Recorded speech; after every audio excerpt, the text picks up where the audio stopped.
Hello, Bronco fans and football fans everywhere. Welcome to Broncos Breakdown on the MHRT Network. This is a show that is everything Broncos and brought to you with emotion, passion, honesty, and of course, my comments as well as yours in the chat. So please bring it. I will comment. We will have a dialogue. It sounds good. All right, guys. Thanks for joining me on a Friday night.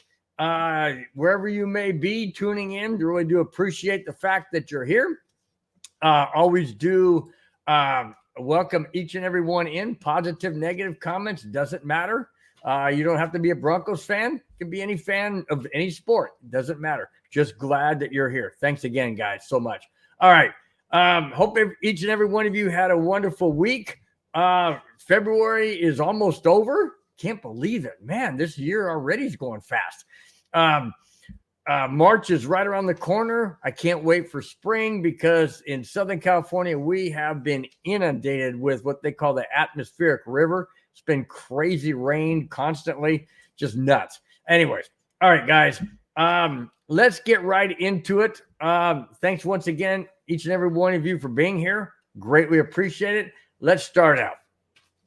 After Randy Gradishar was officially announced as being the one of the, 7 or 8 guys that are going into Hall of Fame this coming year, 2024, prior to the season. Listen to this. With Randy Gradishar being inducted in the National Football Hall of Fame, what other Denver Broncos from the Orange Crush days deserve to be next? Well, there's quite a few, and I don't understand why they're not already there. I mean, excuse me, I'll get into some of the names, but I'm also going to get into some of the names that are post Orange Crush days, but still, many Bronco players need to be in the Hall of Fame, and I'm not sure why they're being snubbed. Let me continue. Well, I say Mike Shanahan for sure, even though he's post Orange Crush. Mike Shanahan should definitely be in there. I don't know why he isn't already. He's won 2 Super Bowls back to back, which not many teams have done. Yes, it's more than a handful. I think it's 6 or 7 teams. The Chiefs just did this past year going back to back. So it has been done before. But Mike Shanahan, of all the coaches that are in the Hall of Fame that have gone back to back, Mike Shanahan should be there too. And he's not. And I don't understand why. I don't know if the NFL has a you-know-what for him, but that's wrong. It's totally wrong. And it's just like, I'm a firm believer. It's what you do on the field. Forget about the personal stuff. Personal stuff should not come into this. It should not come into this. And whether or not Roger Goodell or anybody else who's pulling Roger Goodell's strings, like when Shanahan was with the Raiders and he sued them and all that, and maybe Al Davis is in the ear of Goodell and say, don't put Shanahan, don't allow him to go in, because no, you don't play that way. You can't play that way. And yes, if I'm angry and frustrated, it's because it's not right. It's not right. Mike Shanahan should be judged and governed on what he did on the field as a head coach of the Denver Broncos and leading them to back-to-back Super Bowls. You just get angry, frustrated, and angry that these guys hold grudges when they shouldn't. Now, I'm not saying that that's what Al Davis / Mark Davis has been in the ear of Goodell, but why hasn't Shanahan been in there? Why not? Look at the other guys that have been, the other head coaches that are in there. Shanahan deserves to be there. Let me continue. There needs to be a strong consideration for the following candidates. Tom Jackson, absolutely. Tom Jackson, a member of the Orange Crush, he's going to present Randy Gradishar in this year's upcoming Hall of Fame. Tom Jackson definitely needs to be in there. Dennis Smith. How about Dennis Smith of the Orange Crush, number 49? That guy was a beast, absolute beast. How about Carl Mecklenburg, number 70? Guy, was it 77 or 75? No, 75 was Rulon Jones. 77 was Mecklenburg. Mecklenburg definitely needs to be in the Hall of Fame. and Louis Wright. Now, some people may not say Louis Wright. I say yes, Louis Wright. Those four guys right there, Tom Jackson, Dennis Smith, Carl Mecklenburg, and Louis Wright, were absolutely instrumental, as well as Randy Grashar, who is going into Hall of Fame. These other four definitely need to be considered extremely early as we continue on. Early in that, obviously they've been retired forever. But what I'm saying here in the next coming, years, they need to be considered greatly. Now, post Orange Crush, should Tom Nalen be considered? Tom Nalen, I think so. Tom Nalen should be considered. How about Rod Smith? Absolutely, Rod Smith should be. Rod Smith is basically a walk-on. He wasn't even drafted. And he ends up having a phenomenal career. Rod Smith should be in the Hall of Fame. I don't know why he's not, other than what I stated before. I think there's a bias against the Broncos, and I don't know why. All right, Jason Elam. People say, well, he's a field goal kicker. Well, Jan Stenerud's in the Hall of Fame. Kansas City Chiefs, he's a field goal kicker. I say Jason Elam. Why? Well, first and foremost, he set the, 63-yarder or tied it, or 63, 64, something like that. Jason, I think he broke it at 64. He should be in the Hall of Fame. Anybody who breaks a significant record should be in the Hall of Fame, period. All right? And then last but not least, Dan Reeves. Now, a lot of people say, well, Dan Reeves didn't win a Super Bowl championship. Doesn't matter. Don Coryell of the Chargers is in the Hall of Fame. He didn't win a Super Bowl. He didn't even go to one. No, he didn't even go to one. I don't think he wasn't the head coach then, I don't believe. But I know the Chargers went to one, but they didn't win it. Dan Reeves went to multiple Super Bowls. Didn't win them, but he went to multiple Super Bowls. He should be considered for the Hall of Fame. I don't understand why the NFL constantly snubs the Denver Broncos. They snub the Broncos more ways than one, guys. More ways than one. Absolutely. No two ways to sugarcoat that one. I mean, no doubt. All right. Who is in the chat? Batting leadoff is my brother-in-law from Las Vegas, Nevada. Rudy Torres says, post-Orange Crush, then why is he there for the Broncos? What do you mean, why is he there? Why is who there? No, I said, if you go back, Rudy, listen to what I said. Put the down, okay? And listen to what I said. I said post Orange Crush. Listen to the names. Take a breath. We'll just continue, all right? You just enjoy watching the show and enjoying yourself, and we'll just continue. All right. A new home for Russell Wilson. Yes. That is a double meaning. A new home for Russell Wilson. And here it is. Okay? Now, Russell Wilson is he and Sierra are putting up their home in Denver, Colorado. Well, not actually in Denver, but Denver proper. Putting up their home for sale. Okay? Guess what else? They're also putting their home up for sale in Seattle. Denver, Seattle. Both homes by Russell Wilson and Sierra are being put up for sale. So what does that mean? Why do I say new home for Wilson? Okay. Guess what? His new home could be closer to the East Coast than it is to the West Coast. Here it is.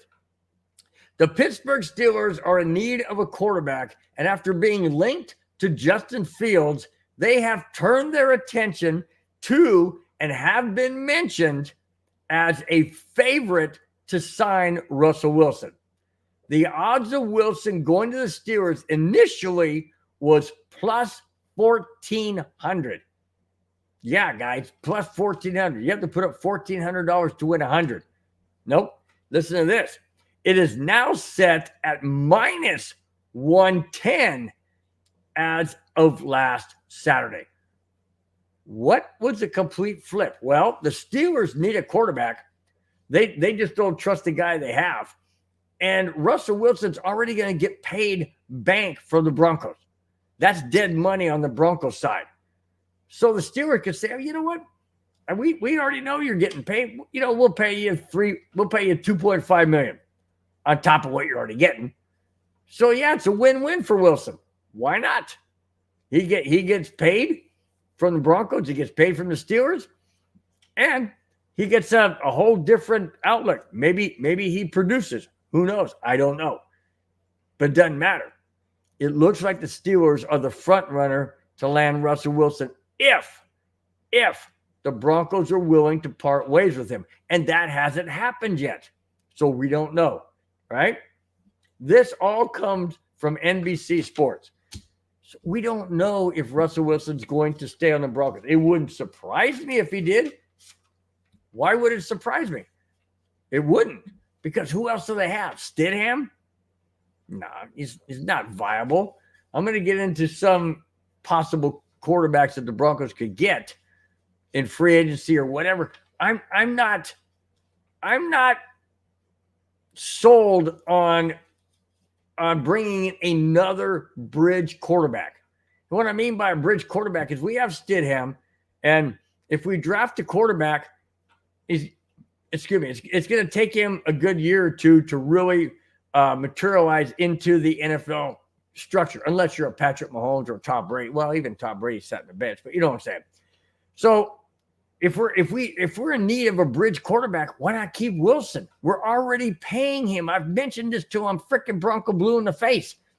I've mentioned this many, many times. Keep what you have. You know the familiarity. You know the things he cannot do well. And you know the things he can do well. Work around it. Use Wilson as a bridge quarterback. Why bring in somebody else you have no idea? No idea how they're working in your system, in your game plan, in the way you do things. Why take that chance? It's stupid. Totally, totally stupid. Okay, let me continue.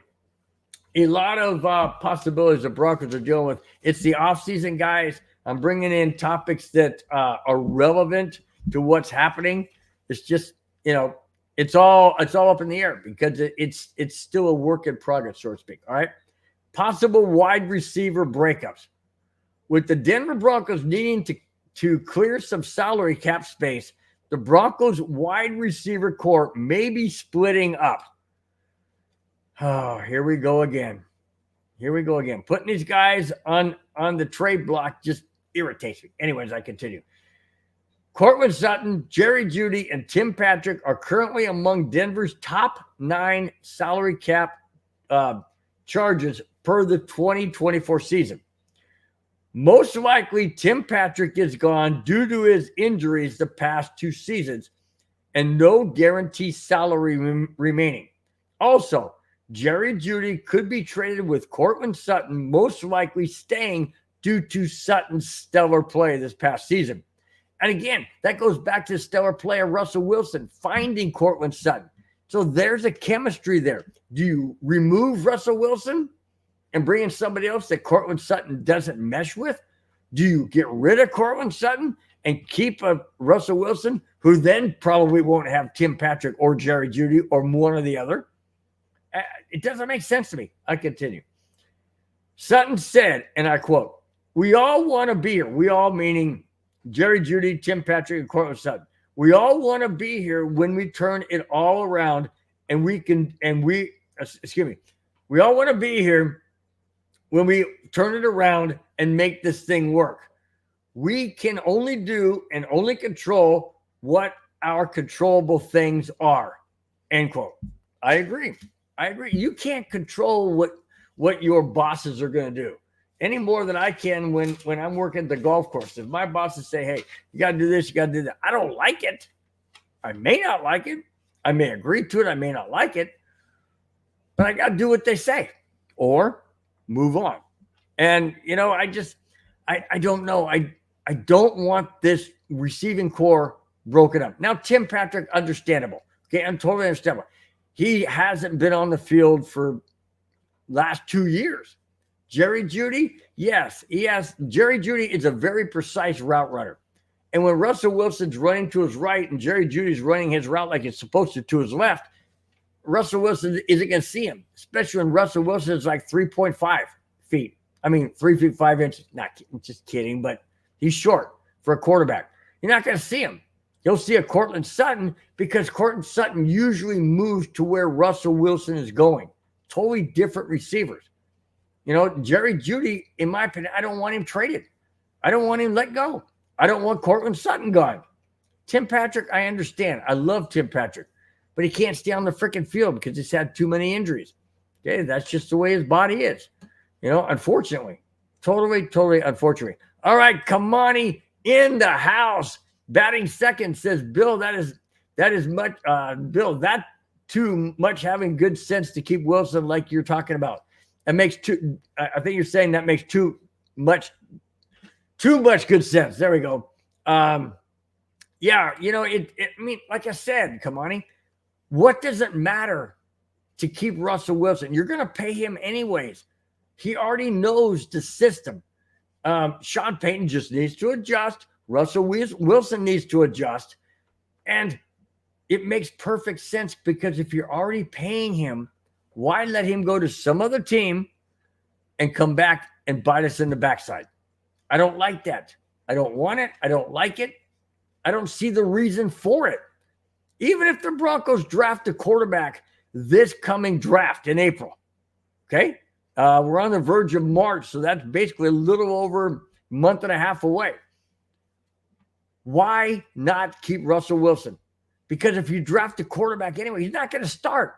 Unless you get the number one draft pick, he's not going to start. I don't care if we get J.J. McCarthy from Michigan. He's not going to start. He may come in a couple of games or whatnot. I don't think he'll start. Unless he's absolutely phenomenal, like a Patrick Mahomes or something, which I doubt. You know, it's just those things don't happen all the time. Every now and then, yes, not all the time. And I don't see the reason to get rid of a Russell Wilson when you're already paying him $34 million to go somewhere else and come back and bite us or do better. I just don't see it. Okay. Kamani says, yes, sir, I agree. Peyton is just stubborn. Okay, I imagine you're meaning Sean Payton because you put a Y in there. Sean Payton, you know, Kamani, you're onto something there. Sean Payton is very bullheaded. He's very strong-headed. Yes, he's very dominant personality. I would agree with that. But that's where George Penner and George Payton, Greg Penner, I should say, Greg Penner and George Payton need to step in and say, no, we're not getting rid of Russell Wilson because he's the best bridge out there that we have. He knows the system. He knows what he can and cannot do within your system. You need to adjust, Sean, and let's move on from there. We'll draft a quarterback. We'll get you the people that you want, but we need to have a solid bridge quarterback, and that is Russell Wilson because he's the best one that we have now because he knows the system. And I don't see what's wrong with that. I don't understand why Sean Payton wouldn't want to do that. Yes, Sean Payton signed for the Broncos for 5 years. This is upcoming into his second year. Let it go for 2 years, Sean. Okay? Suck it up. Be a man. Do what's best for the team. And don't sabotage this team by getting rid of a Russell Wilson and having the Broncos even more strapped with salary and whatnot and not having a bridge quarterback because now you got to bring one in. If you're going to have Stidham as a bridge quarterback, that's foolish. Absolutely foolish. You cannot do that to this team. You can't. You need to have a quality quarterback that knows the system in Russell Wilson. You're already paying the guy. Don't let him walk. Don't do it. And people say, well, if you keep him beyond March 17th, well, then we owe him the guaranteed $37 million. Okay. I mean, that's what you signed the contract for, George Payton. That's what you signed that contract for? Did you sign the contract in hoping that the Broncos would be, a lot better in the first 2 years of Wilson, and then you cut him loose in the third year? If that's the case, well, then you're cutthroat, dude. You're cutthroat because that's not why you sign a guy for 5 years like you did with Russell Wilson. only to cut him after 2 years because nothing happened and, we want to save the money. Well, you're stupid enough to sign for it. And I know the ownership group signed off on it. I get it. But did the Broncos ownership group and George Payton really think that with a Nathaniel Hackett, the Broncos were going to be a good team? Seriously? With a unproven head coach who's definitely not even qualified to be a offensive coordinator. He sucked in New York. He sucked as a head coach in Denver. He sucked in New York. The only reason why he was good in Green Bay was because of Aaron Rodgers. That's the only reason. That's the absolutely only reason. All right, I'm going off on a tangent, guys. Thanks for letting me just spit venom for a while because this thing really bothers me. It really, really bothers me. Absolutely. I could go on for hours on this topic, but I'm not going to do it. Okay. Kamani says, Sean got to realize Drew Brees is gone. Yes, that's very true, Kamani. Very true that Drew Brees is gone. And it's funny because you mentioned that because in a topic that I brought, I think it was last week or the week before, where I said that Sean Payton's looking for the next Drew Brees. That's exactly what he's doing. Well, that's what John Elway was trying to do with Brock Osweiler and Drew Lock and the other guys he drafted, because he's trying to find his own prototype in another person. It's not going to happen. You're not going to find another Peyton Manning or a Johnny Unitas or a Brett Favre or a Josh Allen or Patrick Mahomes. You're not going to find those guys. They are a gem. They are a diamond. You're not going to find them. Very, very few and far between. Very few and far between. It doesn't happen because it's not normal. It's not normal that what these guys do and what they can do, what they did do in past tense, guys that are retired. You're just not going to find those guys. And when you do, it's finding the diamond in the rough or a needle in a haystack. It really, truly is, guys. It really is. All right. Let's see. Kamai says, Bill, is it George Payton and Sean Payton? George Payton and Sean Payton. Yes. Spelled correctly. Or actually, with George Payton, it's just one T. P-A-T-O-N for George and P-A-Y-T-O-N for Sean. Absolutely right. You got it. Bing, bing. Good job there. Good job, Kamani. Great job. All right. Before I get going, I saw somebody hit the thumbs up button. I like that. 6 people are in the chat watching or watching elsewhere, whatever, not in the chat per se. Please do hit the thumbs up button. That's the best way to support the show, support the network. And I really do appreciate it. When people see that thumbs up, they know that there's others that like the show and they will gravitate to it. Really do appreciate it, guys. Thank you so very, very much. As always. All right. The Denver Broncos have decisions to make whether to sign their own free agents and for how much. That's the key. That's because the Broncos are estimated to be $24 million over the salary cap. Now, the salary cap is going up this coming year, but they're still $24 million over because it's from last year. All right. Let me continue. This category includes the following category of the Broncos free agents. Category includes the following players: kicker Will Lutz. I say keep him, sign him. We have no backup kicker. Okay, we have no backup kicker. We need to keep Lutz. All right, first and foremost. All right, center Lloyd Cushenberry. Absolutely, sign Lloyd Cushenberry. He's the best center the Broncos have had in the last couple of years. He's solid. He's working great this past season. I say sign him. Inside linebacker, Josie Jewell. Abso-freaking-lutely. We need to have Josie Jewell and Singleton together. Singleton's under contract. Josie Jewell's a free agent. That scares me, and I'll tell you why. I'll get into that in a little bit. All right? That scares me because he's an unrestricted. I think he's an unrestricted free agent. Okay, here we go. Safety, PJ Locke. No. We cannot get rid of PJ Locke. Absolutely not. All right? We can't. And the reason being is because we only have Justin Simmons, who's a very, very proven safety, and we have PJ Locke. We cannot get rid of PJ Locke. He has to be re-signed. Absolutely has to be re-signed. Some way, shape, and form has to be done. All right. And let's see, tight end Adam Troutman. Okay, Troutman played decent this past season. I'm not gonna say he didn't. I don't know. I say, okay, that's a bubble one. That's a bubble one. But the other four that I mentioned, oh, they definitely have to be signed. Definitely have to be signed. Troutman, okay, I'll say he's on the bubble. And nose tackle, Mike Purcell. Mike Purcell played well at times during the season. I say that's another bubble issue. Okay, so I have four that I want signed for sure. I want Lutz, Cushenberry, Josie Jewell, and PJ Locke. I want those four signed. Absolutely. No doubt about it. They gotta get signed. They gotta get signed. All right. I continue. Also, should the Broncos part ways with Russell Wilson, do they, Denver, sign Sam Darnold for Sam Darnold. Why am I getting tongue-tied? Sam Darnold for less money than it would be to keep Russell Wilson. Well, I mentioned before, guys, Russell Wilson's already guaranteed $34 million. If you let him go, you're still paying that. Why are you going to pay another quarterback to come in? Does that mean the Broncos wouldn't do it? Well, I'm not saying they wouldn't.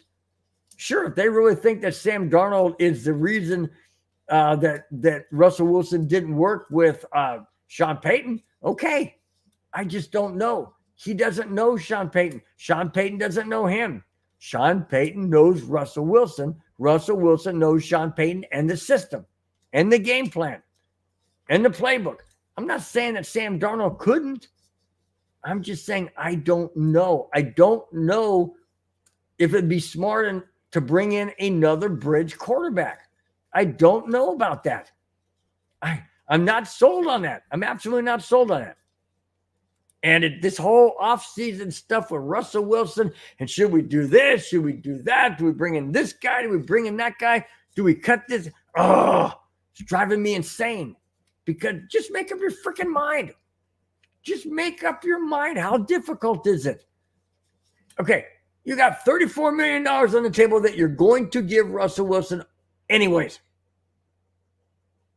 You're going to let him go somewhere else and then bring somebody else in? Doesn't make sense. Especially if Sam Darnold is a bridge quarterback, because we need a franchise quarterback that's like 21 years old. Excuse me, guys. You need to bring in a franchise quarterback. Is it JJ McCarthy from Michigan? I don't know. I don't know if it's Stidham. Doubt it. I don't know. All I do know is this whole merry-go-round, flipping the proverbial puzzle pieces over and turning them over and trying to put them back together like Sean Payton alluded to many, many times. It's just frustrating. Frustrating. Okay, let me take a deep breath. Golly, guys. I don't know if I should have brought all these topics. They're driving me nuts, man. When I was getting them all together here these last several days, I'm like, oh, I'll be able to breeze through these no problems. Not really. Okay. Kamani says, get rid of Bowles. I agree. But I think Garrett Bowles might be on the contract. I'm not sure. It obviously didn't mention it in that topic that I read. So I'm not sure if he is on the contract, but it just, get rid of the people that are not producing. Yeah, Garrett Bowles did play better. I'll give him that. But he still had, costly penalties, still had costly mistakes. And you know what? You're only as good as, I know everybody said you're only as good as your last play, your last season, whatever. But he was horrible seasons ago. Could that have been possibility of the offensive line coach? Yeah, absolutely it could be. Absolutely it could be. Is it Garrett Bowles because he can't get it between his head? Sure. Just like Russell Wilson sometimes can't get things through his head. I just don't understand. I don't understand how they can do something so great with another team, as in the point of Russell Wilson with Seattle, and then not do it with Denver. I don't know. I don't understand it.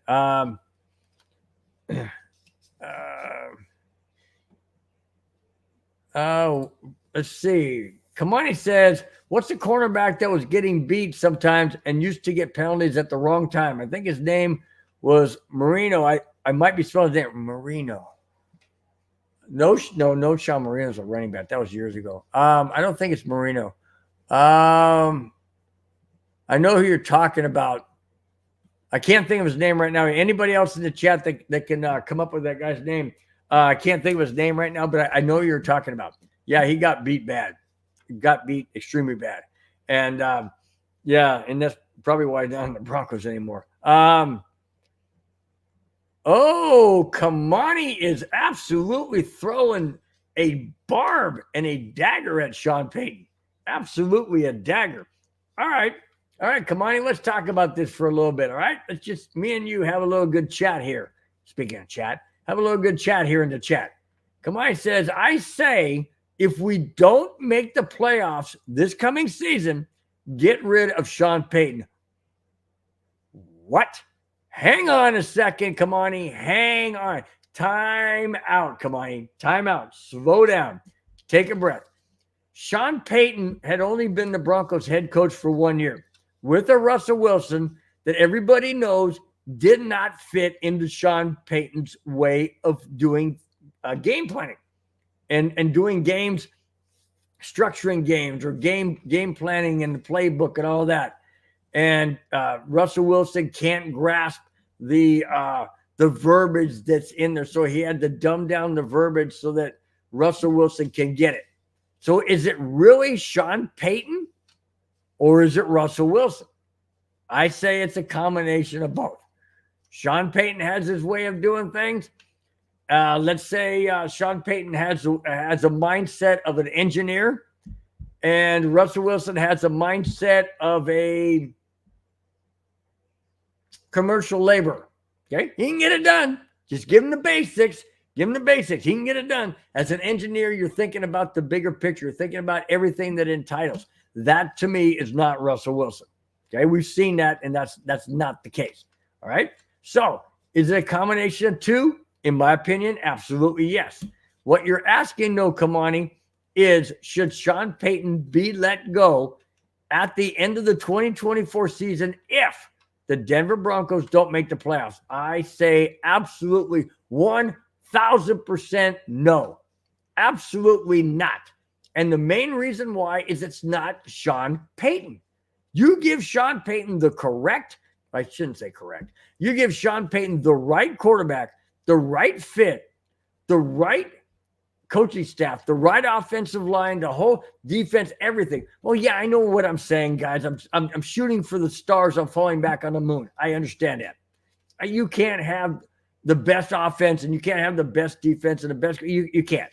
Well, maybe you can if you're Kansas City or Green Bay back in the year or Dallas Cowboys back in the year. Yeah, I understand. What I'm saying is Sean Payton is not the problem. Okay. Now, if Sean Payton were to have a quarterback, let's say like a Josh Allen, Patrick Mahomes, somebody like that fits into a system, okay, whoever that may be, and the Broncos don't make the playoffs, then I'm saying, okay, you're probably right. You're probably right. But Kamani, I don't mean any disrespect to your question. I really don't, and I'm not trying to be that way. What I'm trying to say is I don't agree that it's totally 100% Sean Payton's fault. Let's see what 2024 has to bring, okay? You got to understand, we were 5-12 under Hackett. We were 8-9 under Payton, and we were 1-5 or 1-6 at one point, 1-5 at one point. We ran off 5 straight wins with Russell Wilson, with Sean Payton. So it can be done. So it's not, in my opinion, not a Sean Payton problem. But if we get a quality start to the season coming, let's say that Broncos go 6-1 out of the gate, 5-2 out of the gate, and then we end up going and losing the last, umpteen games and we go 5-12, then I say, okay, it's a Sean Payton thing. And at this point in time, I'm not going to agree with that. With all due respect, Kamani, and I totally respect you 100%. I don't agree that that Sean Payton should be let go at the end of this coming season if we don't make the playoffs. If it's because we don't have a franchise quarterback that can step in and do what needs to get done in his first year. Okay, that's all I'm saying. Okay. Oh man, Kamani, you are spitting nails, man. Kamani says, Bill, no matter how you spin it, Sean Payton loved to blame others and want to take no blame. Boy, you make him sound like Nathaniel Hackett, because that's what Hackett did all last year, man. No, Kamani, I'm not saying that that I think Sean Payton, is golden. I'm not saying he's the anointed one or whatever. I'm not saying that. What I'm saying is let's give him a second year. Okay? Can we agree to let Sean Payton have a second year and see what he can do with the quarterbacks that we have, whether it be a Russell Wilson, whether it be a Jared Stidham, or whether it be a J.J. McCarthy in the draft, or somebody else, or a Sam Darnold, whomever it may be. Let's let this season run its course and see what happens. If Sean Payton falls on his face and the Broncos look like crap again, then yes, okay, I most likely will agree. But at this point in time, because I don't know what we're facing going into 2024, who our quarterback's going to be, whether it's going to be another bridge quarterback, a draft pick, or Jared Stidham, I don't know. Let's just take a deep breath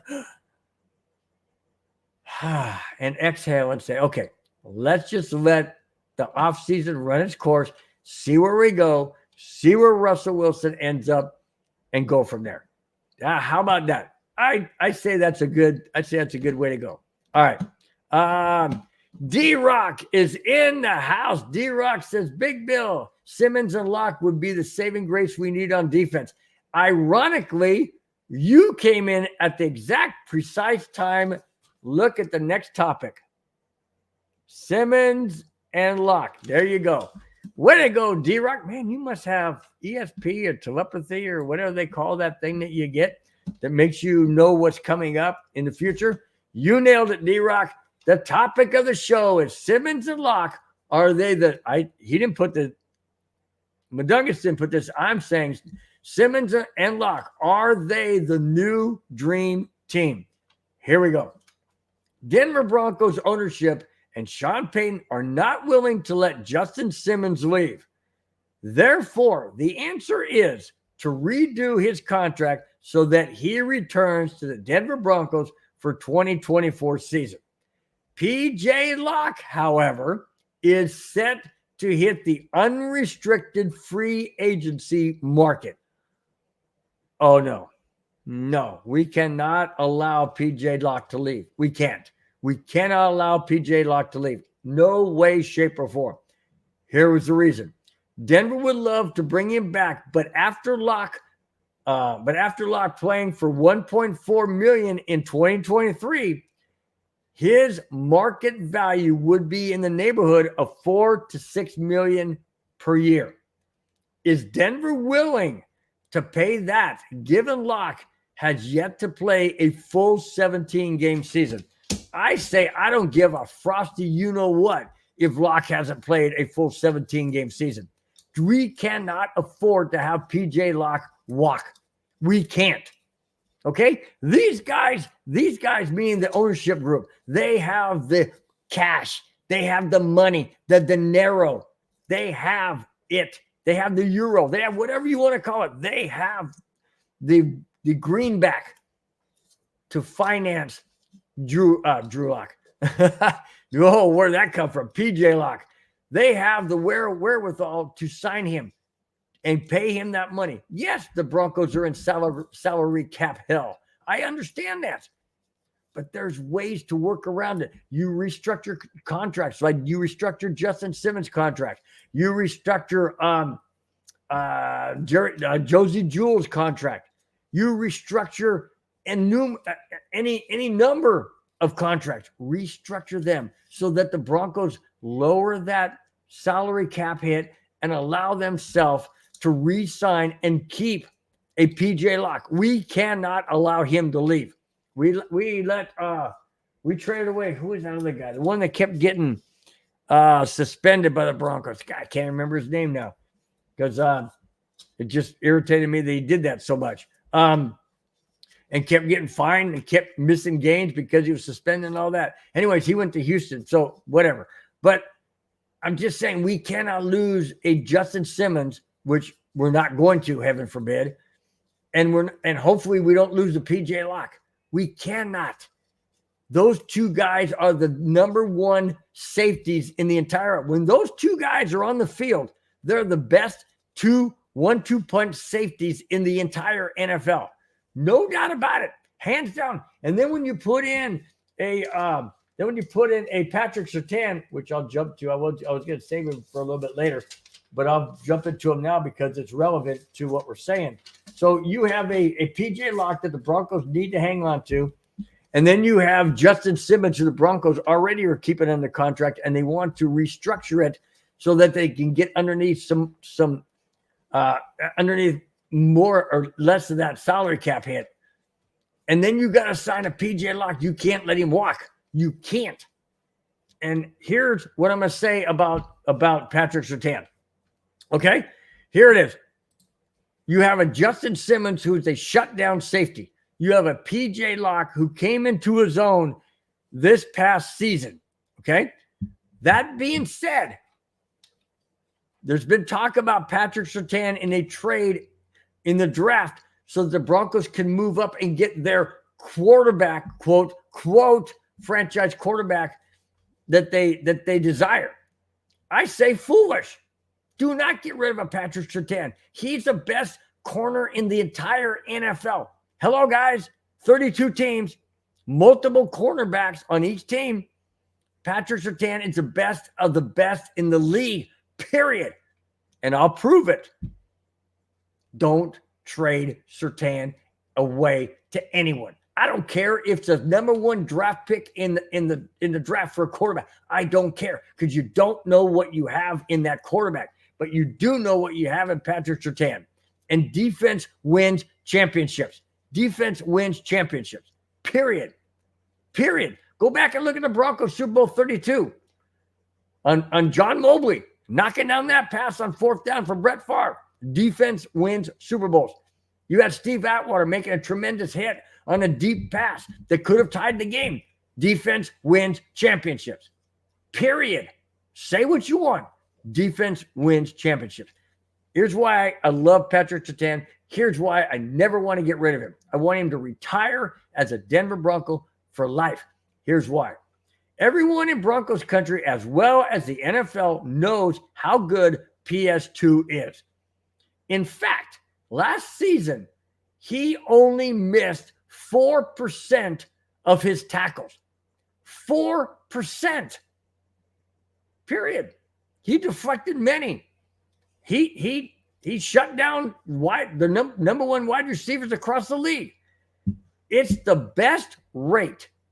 His 4%, missing 4% of his tackles, is the best rate amongst all cornerbacks to make 60-plus tackles in a season. He missed 4%. That's it. Deflected many of passes. Shut down many of number one wide receivers. And there was talk about getting rid of Patrick Surtain earlier in the season. Are you freaking kidding me? Seriously. If that would have happened, that, in my opinion, that would have been worse than trading for Russell Wilson. And the reason why I say that is because Russell Wilson's 30 years old, or he's more than that, 34, 35, something like that. And Patrick Surtain's like 22, 23. Okay? He's got many, many more years to go as being the best in the NFL at cornerback. You don't get rid of players like that. And I've said it to him blue in the face. I'll continue to say it. I mean, I don't understand where these, and they may be rumors, but they're coming from valid people. They're coming from, I'm not going to name them because I don't have them in front of me. but they're coming from valid sources as to the Broncos should trade Surtain, or Broncos are looking to trade Surtain. We're looking to trade Cortland Sutton. Cortland Sutton's the best wide receiver the Broncos have. And go back and look at some of the catches he made, some of those touchdown catches he made this past season. You tell me if he's not the best wide receiver Broncos have. Surtain's the best cornerback. And to keep Surtain and PJ Locke and Justin Simmons, holy smokes, man.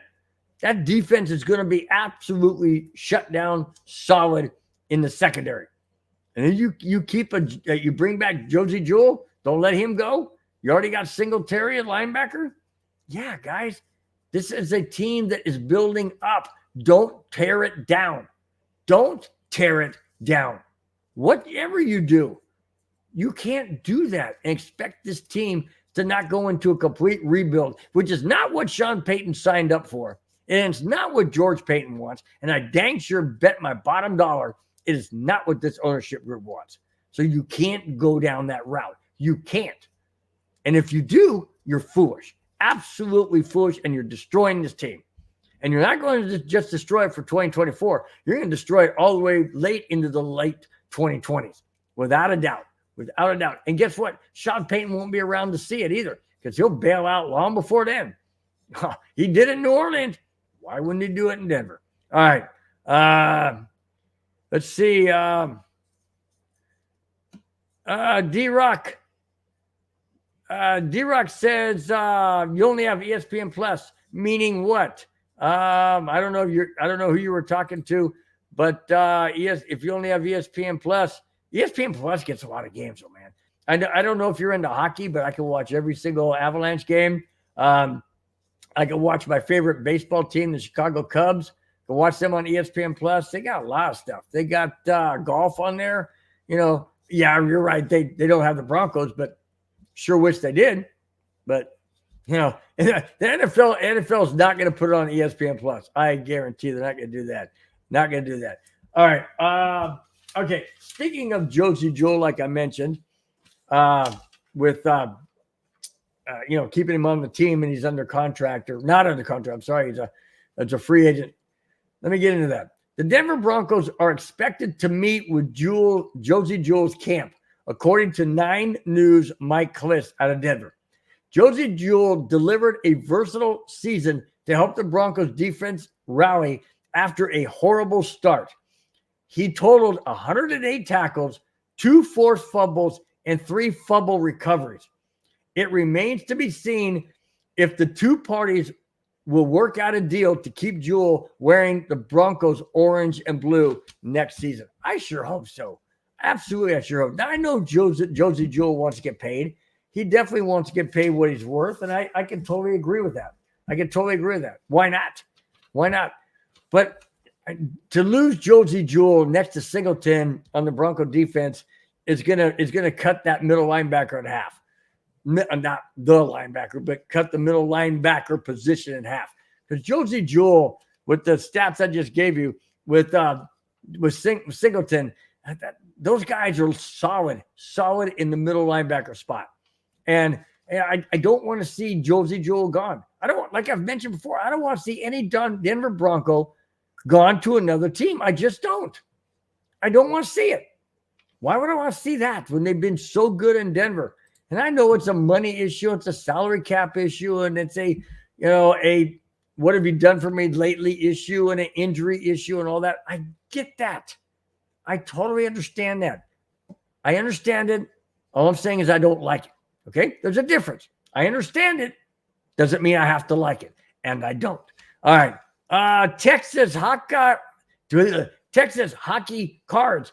Welcome to the chat. Says, good evening, gentlemen. Good evening, Texas Hockey Cards. Glad to have you in the chat. Really do appreciate it. Thanks so much. D-Rock says, you were saying I have ESPN. Oh, yeah, there he goes. That's what he says. No, I just have ESPN Plus. That's where it comes from. Okay. D-Rock, hey, I don't know, man. Yeah, but you didn't know. What I'm trying to say is you didn't know that was my very next topic. That's the thing. I have them in order. Look, guys, I have them on a clip. Just to show you, I have them on a clip right here. I have them in order as to what I'm doing. and the sequence that I want to go. And it's just ironic that D-Rock knew that that very comment that he made was going to be the very next topic that I was going to bring, and was also the topic of the show. So that's why I said you have ESP. So there you go. All right. Now, guys, we are going to before I say it, this is a former Denver Bronco Super Bowl champion player that is the feature of You Got It, guys, Jackass of the Week.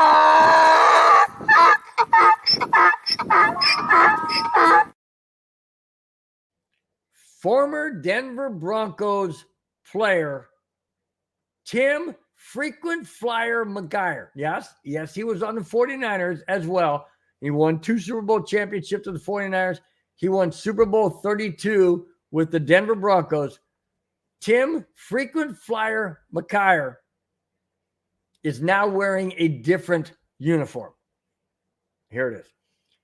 Tim McGuire was arrested last Sunday in Florida after he crashed into 1, 2, 3, 4, nope, 5. Crashed into 5 parked cars in a Riviera Beach parking garage in Florida. McGuire allegedly crashed into the vehicles in a parking garage and then decided to just drive away. Yeah, that's a smart thing to do. He's like, let me just get out of here. Maybe nobody will notice. I hit 5 cars. No big deal. I just drive away. Everything's cool. What are you, stupid? Seriously. Do these guys ever graduate from college before they go to the NFL? Because if they do, they didn't graduate with high brain IQ. Because common sense, driver's license says read the handbook. Oh, yeah, these guys probably don't even read either. Probably haven't picked up a book in, I don't know, forever. Excuse me. Hello, Tim. Driving is a privilege, not a right. Okay? It's a privilege. You don't have the right to drive. You have the privilege to drive. And therefore, you have to obey by the rules and the laws. You don't drive away from a scene of an accident. Okay, maybe, I don't know, it didn't say how much damage was done. Maybe it's a slight fender. Maybe he just grazed it. Maybe just a little bit of paint on it. Does not freaking matter. When you hit a vehicle, you need to report it. You need to stay there and call it in and say, hey, I hit them. Didn't say if he was under the influence. That's not it mentioned in here. Doesn't say that. Why would you hit 5 cars? First off, if you hit 1, why wouldn't you stop? Why would you keep going? All right, let me continue. Okay. McGuire was charged with 5 counts of leaving the scene of an accident with property damage. Duh. And in addition to that, he was charged with 5 counts of criminal citation for leaving a traffic infraction for failure to report the accident. Are you kidding me? Are you freaking kidding me? These guys don't learn, do they? They just don't learn. Whether they're just getting into the NFL, they're being drafted, they have all this flamboyant money thrown at them, or some great amount of money thrown at them. They have all this flamboyant lifestyle. They're out partying, doing whatever. Use your freaking head. Why are you being stupid? Why would you throw away? And now, with McGuire, he's out of football. He's totally out of football. So he can do whatever he wants. But to be that stupid, to hit 5 parked cars and drive away like nobody's going to notice. Wow, come out of the store. My car is like this and got hit. What the heck happened? Really? You can't own up to it. Now, I'm just speculating, guys. Don't say this is a fact, because it's not. And I know in my show I say brought to you with honesty, passion, emotion, passion, and honesty. My honesty comment is this. Don't say to anybody else that this is fact. I'm saying this is my thought. Why would he not stop? Or why did he even hit 5 cars if he wasn't under the influence of something. I'm not saying he was. I'm not saying he was. I'm saying, why would you leave? I know people say, well, he panicked. Okay, he panicked. Okay, maybe he hit the accelerator out of accident instead of hitting the brake, or didn't turn hard enough, or had, a medical issue where his arm went numb. I don't know. But why would you then run? If it's a completely 100% pure accident, why don't you stay? I've hit cars many times by accident. I backed in. I'm going to tell you guys something. My wife think this is hilarious. We have a car that has a backup camera, okay? And I'm backing out of the driveway, and there's a UPS truck on the opposite side of the street, okay? I'm backing out like this, and I'm backing in, and the UPS truck is here, and you know what I'm saying, guys. I backed into it like this, okay? I have a backup camera. I'm looking in the backup camera.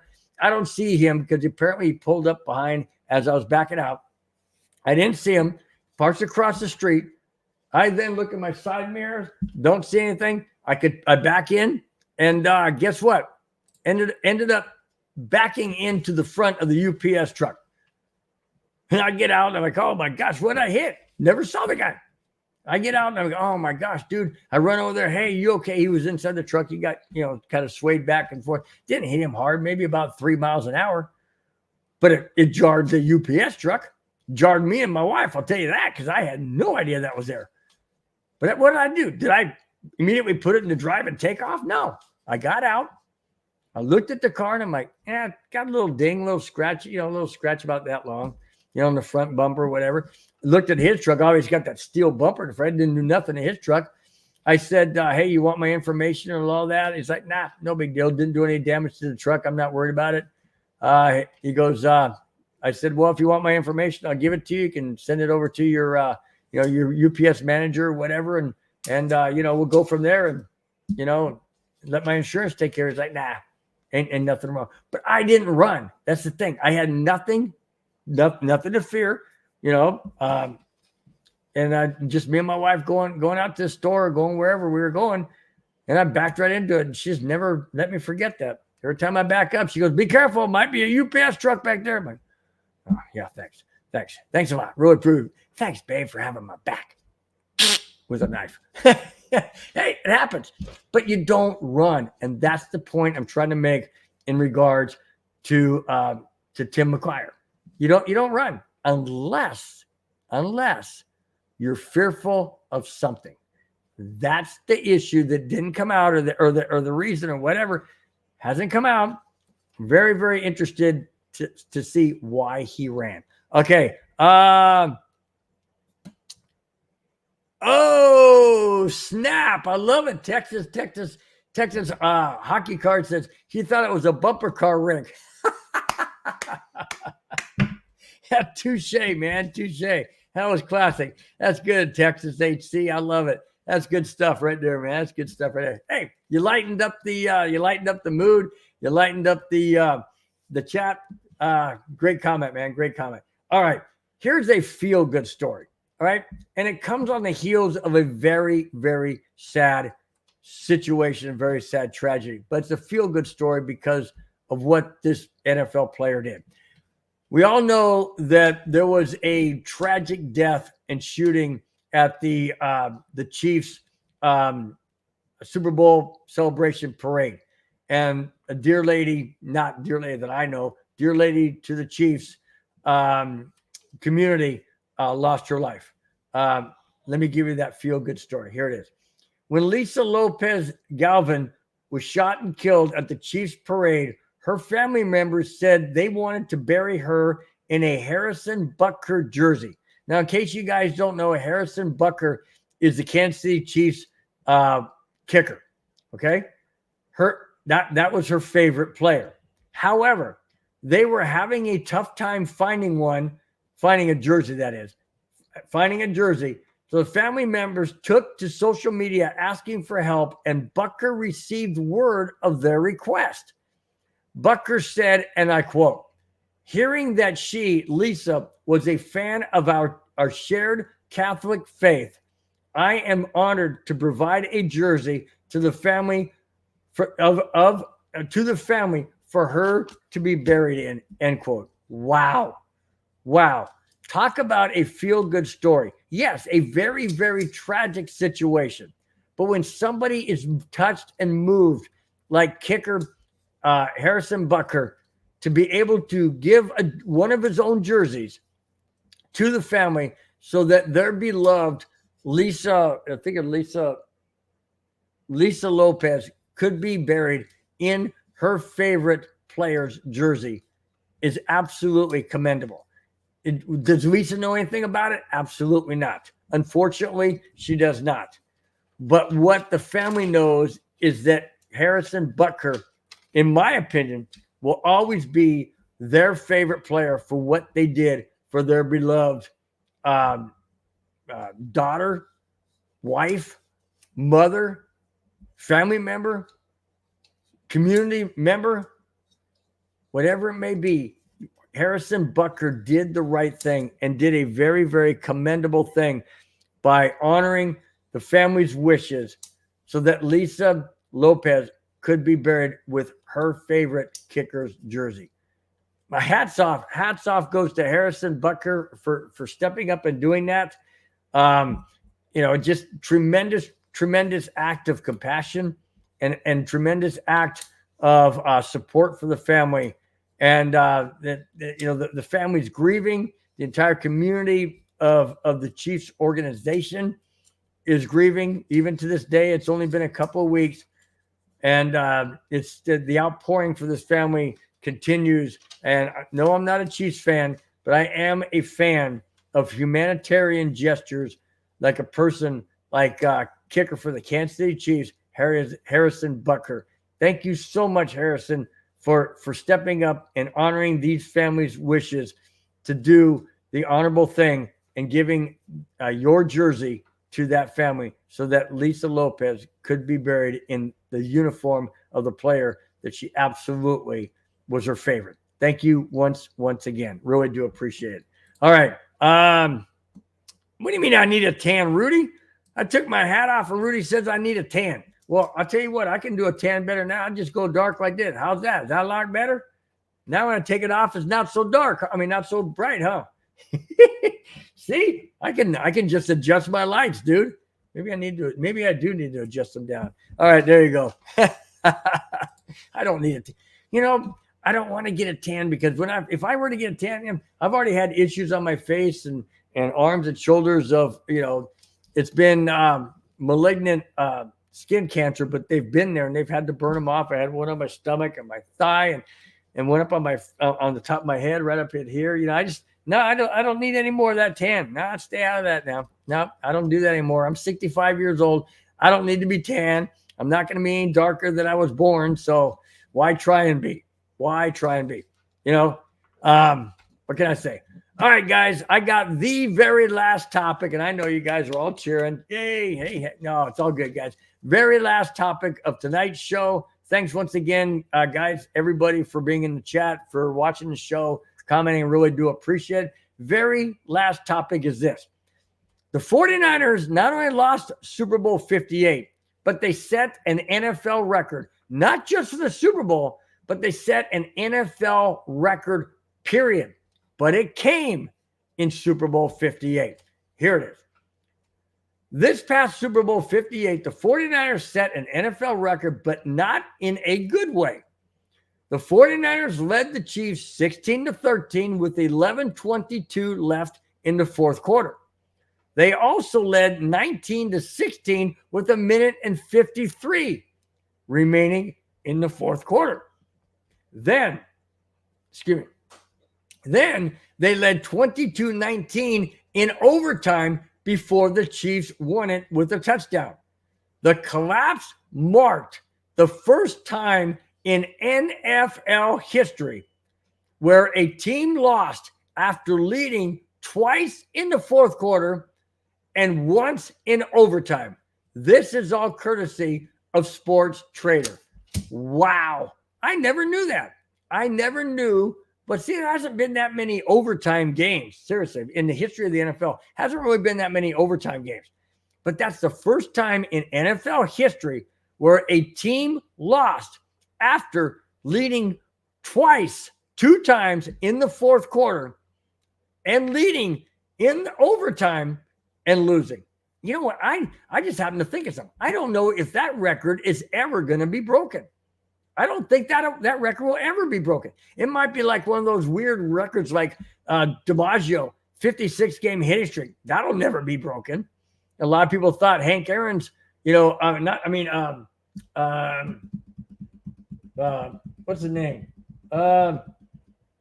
Babe Ruth. A lot of people thought Babe Ruth's home run record would never be broken. Well, baseball being the way it is and the things that change and the baseballs and the home runs, the fields, whatever, all the changing of the game, that made that one more possible. 56-game hitting streak by DiMaggio. I don't think that'll ever happen. I don't think that'll ever, not DiMaggio, Lou Gehrig. I don't think that will ever be surpassed, ever. This one here, having the lead twice in the fourth quarter and lead in overtime and losing, I don't think that'll ever be broken. Absolutely don't think that will ever be broken. That's a crazy NFL stat. It's crazy. I don't, like I said, I don't think that'll ever be broken. There's probably a couple other ones that won't be, but wow, that one is up there for sure. That one's up there, absolutely up there for sure. All right, let me go down the list of all of those in the chat. Really do appreciate it, each and every one of you. Always, you guys are the backbone of the show. I've said it many times. If it wasn't for you guys, this show would never be as good as it is. Thanks again, guys. Batting leadoff, my brother-in-law from Las Vegas, Rudy Torres, followed by Kamani Dixon. Thanks, Kamani, for being in the chat, for being in the house. Really do appreciate it. D-Rock, as always, appreciate you in the house. Texas Hockey Cards, thank you so much. You guys are the best. Really do appreciate it each and every week. I can't emphasize it enough, guys. You showing up on a Friday evening to give out an hour plus of your time, a little over an hour of your time, an hour and 7 minutes right now, almost going on about hour and 8. Really do appreciate it, guys. You're the best. Thank you so much. Now, once this show is concluded, get into your weekend. Enjoy your weekend.